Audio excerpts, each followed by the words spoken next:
بسم الله الرحمن الرحیم.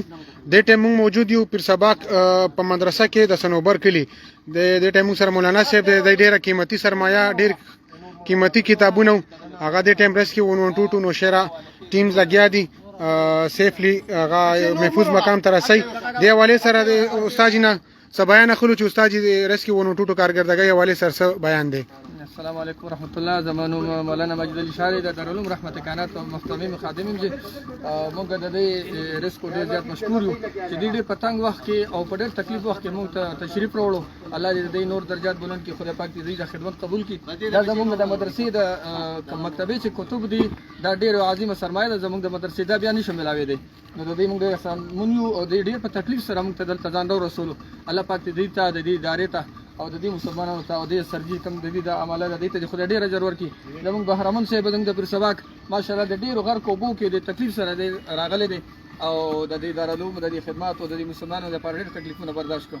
الله پاک دې تاسو ته خیر درکړي. السلام علیکم. وعلیکم السلام.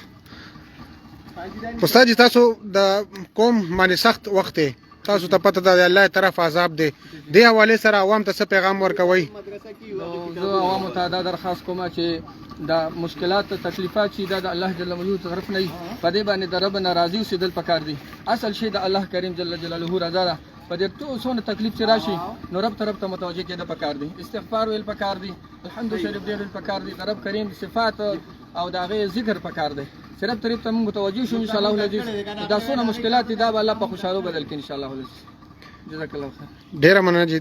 تاسو کته شه دې ټیم زمون ډیسټریکټ ایمرجنسي افیسر محمد اویس بابر او ایمرجنسي افیسر ملک اشفاق حسین په خپل لګیا دي امدادي سرګرمیانو کې ملوث دي.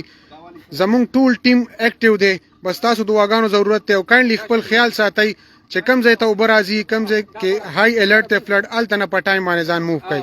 شکریہ. Thank you. Thank you sir. Thank you.